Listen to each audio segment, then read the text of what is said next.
বন্ধুরা আজকের এই ভিডিওতে আমরা ড্রাগন বল ইউনিভার্সের সবথেকে পাওয়ারফুল ক্যারেক্টার গোকুর সাথে ব্যাটল কম্পারিজন করব বেন 10 এর সবথেকে স্ট্রংগেস্ট এবং সবথেকে শক্তিশালী এলিয়েন এক্স এর সাথে। এবং এই ভিডিওর মধ্যে আমরা জানার চেষ্টা করব ড্রাগন বল ইউনিভার্সের সান গোকু কি নিজের স্ট্রেংথকে ব্যবহার করে সে বেন 10 এর সবথেকে শক্তিশালী এলিয়েন এক্স কে একেবারে হারাতে পারবে নাকি পারবে না, এটিকেই জানার চেষ্টা করব আজকের এই ভিডিওর মাধ্যমে। বন্ধুরা আপনারা যদি ড্রাগন বল এবং বেন 10 অ্যানিমেকে দেখে থাকেন তাহলে আপনারা তো সবাই জানবেন যে এই দুটো ক্যারেক্টারই নিজ নিজ ইউনিভার্সের মধ্যে কতটা বেশি পরিমাণে পাওয়ারফুল হয়ে থাকে। যেখানে ড্রাগন বল ইউনিভার্সের মধ্যে গোকু, ফ্রিজা এবং জিদেনের মতো শক্তিশালী ক্যারেক্টারকেও একেবারে হারিয়ে রেখে দিতে পেরেছিল, অন্যদিকে বেন 10 এর ইউনিভার্সের মধ্যে এলিয়েন এক্স তারই প্রজাতির সবথেকে শক্তিশালী ক্যারেক্টারদেরকেও একেবারে হারিয়ে রেখে দিতে পেরেছিল। এই জন্য এখন প্রশ্ন উঠবে যে ড্রাগন বল ইউনিভার্সের গোকু কি নিজের স্ট্রেংথ এবং পাওয়ারফুল ফর্মকে ব্যবহার করে বেন 10 এর এই হিরোকে কি একেবারে হারানোর ক্ষমতা রাখে নাকি পায় না, এটিরই উত্তরকে জানবো আজকের এই ভিডিওর মাধ্যমে। বন্ধুরা আজকের এই ভিডিওটা অনেকটাই বেশি পরিমাণে ইন্টারেস্টিং হতে চলেছে, তাই বন্ধুরা ভিডিওটিকে শেষ পর্যন্ত দেখতে ভুলবেন না। বন্ধুরা ভিডিওটাকে শুরু করার আগে আমি আপনাদেরকে বলে দিই যে আপনারা যদি এই চ্যানেলে নতুন এসে থাকেন তাহলে চ্যানেলটাকে সাবস্ক্রাইব করবেন এবং ভিডিওটা ভালো লাগলে লাইক করতেও ভুলবেন না। সব থেকে প্রথমে বেন 10 এর এলিয়েন এক্স এর সম্বন্ধে একেবারে জেনে নেওয়া যাক। এলিয়েন এক্স বেন 10 সিরিজের মধ্যে বেন 10 এর অমনিটিক্স এর সব থেকে পাওয়ারফুল ট্রান্সফরমেশন, যাদের স্পিসিসকে বেন 10 ইউনিভার্সের মধ্যে সেপিয়েন স্পিসিসও একেবারে বলা হয়। এবং এই সিলিস্টিয়াল স্পেসিয়ান যে হয়ে থাকে এরা পুরোভাবে ওমনিপেটেন্ট হয়ে থাকে, অর্থাৎ এলিয়েন এক্স নিজের ইচ্ছা অনুসারে টাইম এবং স্পেসকেও একেবারে ম্যানিপুলেট এবং কন্ট্রোল করতেও পারে। এলিয়েন এক্স এর স্ট্রেংথ এতটাই বেশি হয়ে থাকে যে বেন 10 ইউনিভার্সের মধ্যে স্ট্রেংথের দিকে গ্লাকটাস গ্ল্যাডিয়েটরের মতো পাওয়ারফুল সেলিস্টিয়াল সেপিয়ানকেও একেবারে বরাবরের টক্কর দিয়েছিল। এবং ওই লয়ের মধ্যে এলিয়েন এক্স নিজের পাঞ্চেসকে ব্যবহার করে প্ল্যানেটকে অতি সহজে একেবারে ডিস্ট্রয় করে দিতে পারছিল। এমনকি এলিয়েন এক্স এর বডিও অনেকটাই বেশি পরিমাণে ডিউরেবল হয়ে থাকে। আপনারা এলিয়েন এক্স এর ডিউরেবিলিটি এখান থেকে জানতে পারবেন যে গ্যালাক্টিক গ্ল্যাডিয়েটরের সাথে হওয়া ফাইটের মধ্যে এলিয়েন এক্স গ্যালাক্টিক গ্ল্যাডিয়েটরের সেই সমস্ত পাওয়ারফুল পাঞ্চকেও একেবারে সহ্য করে নিতে পারছিল, যার ফলে বড় থেকে বড় প্ল্যানেটও একেবারে ডিস্ট্রয় হয়ে যাচ্ছিল। এবং আপনাকে যদি এলিয়েন এক্স এর এই ফিটটি একেবারে কম বলে মনে হয় তাহলে বেন 10 অমনিভার্সের এপিসোড নাম্বার 7 এর মধ্যে এলিয়েন এক্স এলাইনারের ইউনিভার্স লেভেলের ডিস্ট্রাকশনকে কোনো রকম এফোর্ট না লাগিয়ে একেবারে সহ্য করে নিতে পেরেছিল। এখান থেকে আমরা বুঝতে পারি বেনের এলিয়েন এক্স কতটা বেশি পরিমাণে ডিউরেবল। এলিয়েন এক্স এর কাছে রিয়েলিটিকে র্যাপিং করারও এবিলিটি রয়েছে, অর্থাৎ সে শুধুমাত্র চিন্তা করেই যে কোনো ইউনিভার্সকেই একেবারে ধ্বংস করে দিতে পারে। এর সাথে সে ওই ইউনিভার্সকে আবার রিক্রিয়েটও করতে পারে। এমনকি আমরা বেন 10 অমনিভার্স সিরিজের মধ্যে দেখতেও পেয়েছিলাম যখন এনআইলাকের ব্লাস্টের জন্য বেনের ইউনিভার্স যখন পুরোপুরিভাবে একেবারে ডিস্ট্রয় হয়ে গিয়েছিল, তখন বেন নিজের এলিয়েন এক্স এর পাওয়ারকে ব্যবহার করে সে নিজের ইউনিভার্সকে আবার রিক্রিয়েট করে নিয়েছিল। যেহেতু এলিয়েন এক্স এর কাছে রিয়েলিটি র্যাপিং এর পাওয়ার রয়েছে, এই জন্য এলিয়েন এক্স নিজের ইচ্ছে মতো একেবারে নিজের ইউনিভার্সের সবকিছুকে একেবারে পরিবর্তন করতেও পারে। এমনকি সে নিজের ইউনিভার্সের যে কোনো ক্যারেক্টারকে সে রিয়েলিটি থেকে একেবারে মুছে দিতেও পারে। এসব ছাড়াও এলিয়েন এক্স নিজের হাতের সাহায্যে যে কোনো অ্যাটাককে একেবারে রিফ্লেক্ট করতে পারে এবং সে নিজের এনিমির অ্যাটাককে একেবারে আটকানোর জন্য এক প্রকারের সিলকেও তৈরি করতে পারে। এসব ছাড়াও এলিয়েন এক্স নিজের আনলিমিটেড ডুপ্লিকেটকেও একেবারে বানাতে পারে। এসব ছাড়াও এলিয়েন এক্স নিজের সাইজকে বিবিনের মতো ছোট এবং প্ল্যানেটের মতো একেবারে বড় করে নিতেও পারে। এসব ছাড়াও এলিয়েন এক্স লাইট স্পিডে মুভ এবং ট্রাভেল করতেও পারে। এসব ছাড়াও এলিয়েন এক্স এর কাছে রয়েছে টেলিপ্যাথিক, টেলিকাইনেসিস এবং হিপনোসিসের পাওয়ার এবং এবিলিটি। এসব ছাড়াও এলিয়েন এক্স টাইমকে কন্ট্রোল করার সাথে সাথে বিভিন্ন ধরনের ব্ল্যাক হোলকেও ক্রিয়েট করতে পারে। এমনকি আমরা বেন 10 এর ইউনিভার্সের মধ্যে এই সমস্ত পাওয়ার এবং এবিলিটিকে ব্যবহার করতে এলিয়েন এক্স কে আমরা অনেকবারই দেখতে পেয়েছিলাম। এই সমস্ত পাওয়ার এবং এবিলিটি গুলো রয়েছে বেন টেনিসনের এলিয়েন এক্স এর কাছে। কিন্তু এই সমস্ত পাওয়ার এবং এবিলিটি কি যথেষ্ট হবে ড্রাগন ইউনিভার্সের গোকুর সাথে লড়াই করার জন্য? চলুন এটিকে একেবারে জানা যাক। গোকু হলো ড্রাগন বল অ্যানিমে সিরিজের মেন ক্যারেক্টার, যে নিজের পাওয়ারকে ব্যবহার করে পৃথিবীর সাথে সাথে নিজের ইউনিভার্সকেও একেবারে প্রোটেক্ট করে থাকে। এবং গোকু নিজের পাওয়ারকে ব্যবহার করে অনেকবারই নিজের ইউনিভার্সকে ডিস্ট্রয় হওয়া থেকে একেবারে বাঁচাতে পেরেছিল।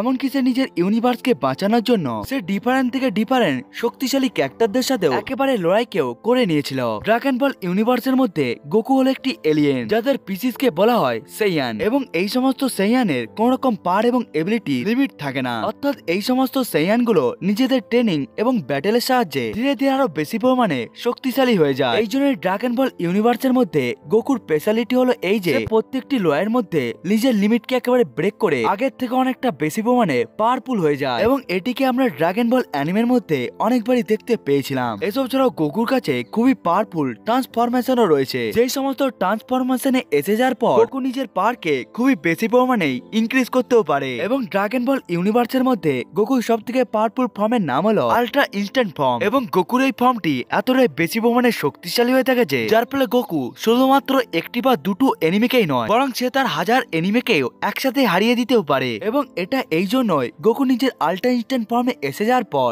গোকুর অ্যাটাক, রিফ্লেক্সেস এবং স্ট্রেংথ এবং স্পিড লাইটের স্পিডের থেকেও অনেকটাই বেশি পরিমাণে স্পিডি হয়ে যায়। অর্থাৎ গোকু এই ফর্মে এসে যাওয়ার পর লাইটের থেকেও বেশি স্পিডে একেবারে অ্যাটাক করতেও পারে, যেটিকে দেখতে পাওয়া নর্মাল হিউম্যানদের জন্য একেবারে একটি অসম্ভব কাজ হয়ে থাকে। এবং এই ফর্মে এসে যাওয়ার পর গোকুর সমস্ত অ্যাটাক গুলোই এতটাই শক্তিশালী হয়ে যায় যে নিজের পাওয়ারকে ব্যবহার করে বড় থেকে বড় প্ল্যানেটকেও অতি সহজেও ধ্বংস করে দিতে পারে। এমনকি ড্রাগন বল সিরিজের মধ্যে আমাদেরকে এটাও বলা হয়েছিল যে গোকু নিজের পাওয়ারকে ব্যবহার করে প্ল্যানেটের সাথে সাথে পুরো ইউনিভার্সকেও ধ্বংস করে দিতে পারে। এবং গোকুর কাছে খুবই শক্তিশালী দুটো অ্যাটাক রয়েছে, যেটি হলো স্পিড বোম এবং কামেহামেহা। এবং এই দুটো অ্যাটাক অনেকটাই বেশি পরিমাণে পাওয়ারফুল এবং ডেডলিও হয়ে থাকে। এবং গোকুর এই দুটো অ্যাটাক অনেকটাই বেশি পরিমাণে পাওয়ারফুলও হয়ে থাকে। গোকুর এই দুটো অ্যাটাক তার অপোনেন্টের উপর একবার যদি লেগে যায় তখন খুবই কম চান্স থাকে যে গোকুর অপোনেন্টের ওই লড়াইকে একেবারে ক্যারি করার। এমনকি ড্রাগন বল ইউনিভার্সের জিএন এর মতো শক্তিশালী ক্যারেক্টারও গোকুর এই পাওয়ারফুল মুভকে দেখে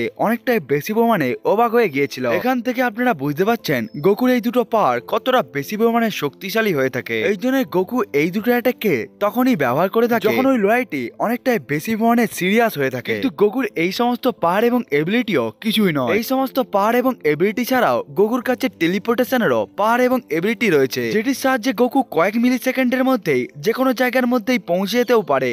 গোকু নিজের এই এবিলিটিকে প্রত্যেকটি লড়াইয়ের মধ্যে নিজের অ্যাটাককে করার জন্য এবং নিজের ডিফেন্সকে করার জন্য একেবারে ব্যবহার করে থাকে। গোকু একটি সাইয়ান হওয়ার কারণে তার ফিজিক্যাল এবিলিটি একেবারেই লিমিটলেস হয়ে থাকে। ড্রাগন বল ইউনিভার্সের মধ্যে গোকুর ফিজিক্যাল এবিলিটির লিমিটকে আমাদেরকে এখনো পর্যন্ত দেখানো হয়নি। গোকু যখন নিজের লড়াইয়ের মধ্যে একেবারে হেরে যেতে যায় তখনই গোকু একটি নতুন ট্রান্সফর্মে পরিবর্তন হয়ে গিয়ে সে ওই লড়াইকে কোনো না কোনো ভাবে একেবারে জিতেই যায়। এই কারণে গোকু ড্রাগন বল ইউনিভার্সের সব থেকে পাওয়ারফুল ক্যারেক্টার। কিন্তু গোকু কি নিজের এই পাওয়ারফুল ফর্মগুলোকে ব্যবহার করে বেন্টেনের এলিয়েন এক্স কে কি সে একেবারে হারাতে পারবে? আসুন এটিকে একেবারে জানা যাক। বন্ধুরা, এই দুটো ক্যারেক্টারদের মধ্যে হওয়া লড়াইয়ের মধ্যে এলিয়েন এক্স চাইলেই একেবারে গোকুকে হারিয়ে দিতে পারবে, কারণ এলিয়েন এক্স এর কাছে রিয়েলিটি র্যাপিং এর পাওয়ার রয়েছে। এই জন্যই এলিয়েন এক্স শুধুমাত্র চিন্তা করেই গোকুকে একেবারেই রিয়েলিটি থেকে মুছে দিতেও পারবে। যেহেতু গোকু ড্রাগন বল ইউনিভার্সের মেন এবং পাওয়ারফুল ক্যারেক্টার, এই জন্যই এলিয়েন এক্স নিজের রিয়েলিটি র্যাপিং কে ব্যবহার করেও সে গোকুকে রিয়েলিটি থেকে মুছতে পারবে না। যেহেতু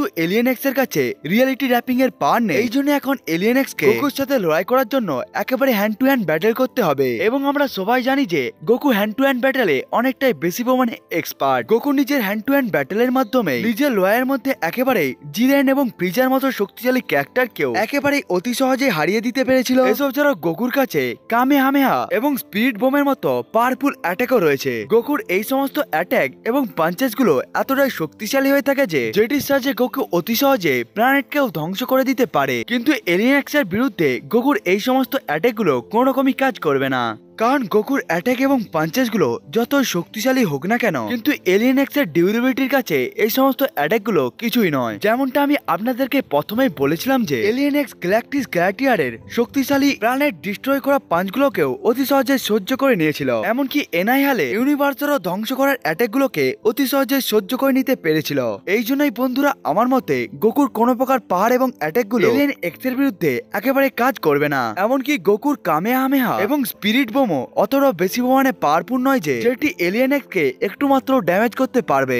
এলিয়েন এক্স নিজের এনার্জি সেল এবং এনার্জি রিফ্লেকশন কে ব্যবহার করে সে এই সমস্ত অ্যাটাক থেকে অতি সহজেই নিজেকে বাঁচিয়ে নিতেও পারবে। বন্ধুরা, এলিয়েন এক্স নিজের ইউনিভার্সের একটি অমনিপটেন্ট বিং, এই জন্যই এলিয়েন এক্স এর একটি পাঞ্চি যথেষ্ট গোকুকে একেবারে মারার জন্য। এবং আপনারা যদি মনে করেন এলিয়েন এক্স এর পাঞ্চেস গুলোকে গোকু অতি সহজে সহ্য করে নিতে পারবে, তাহলে আপনারা এখানে পুরোই ভুল ভাবছেন। গোকু ড্রাগন বল ইউনিভার্সের মধ্যে শক্তিশালী পাঞ্চগুলোকে অতি সহজে সহ্য করে নিতে পারলেও সেই সমস্ত অ্যাটাকগুলো শুধুমাত্র একটি প্ল্যানেটকেই ডিস্ট্রয় করতে পারত, কিন্তু এলিয়েন এক্স এর এক একটি পাঞ্চ পুরো ইউনিভার্সকেও ডিস্ট্রয় করে দিতে পারে। এই জন্যই গোকুর জন্য এলিয়েন এক্স এর এই সমস্ত পাওয়ারফুল অ্যাটাককে সহ্য করা খুবই একটি কষ্টকর কাজ। বন্ধুরা, যেখানে জিরেনের মতো ক্যারেক্টার আল্ট্রা ইনস্ট্যান্ট ফর্মকে বরাবরের টক্কর দিতে পারে, বন্ধুরা এই জন্য আমার মনে হয় এলিয়েন এক্স গোকুকে একেবারে হারিয়ে দিতে পারবে। বন্ধুরা, এটা তো ছিল আমার ওপিনিয়ন। বন্ধুরা, আপনাদের কি মনে হয় এই দুটো ক্যারেক্টারদের লড়াই কে জিতবে সেটিকে বন্ধুরা আপনারা কমেন্ট করে বলতে ভুলবেন না। বন্ধুরা, আজকের এই ভিডিওটা এতটা পর্যন্তই। দেখা হচ্ছে অন্য একটি ভিডিওতে, ততক্ষণের জন্য বাই বাই।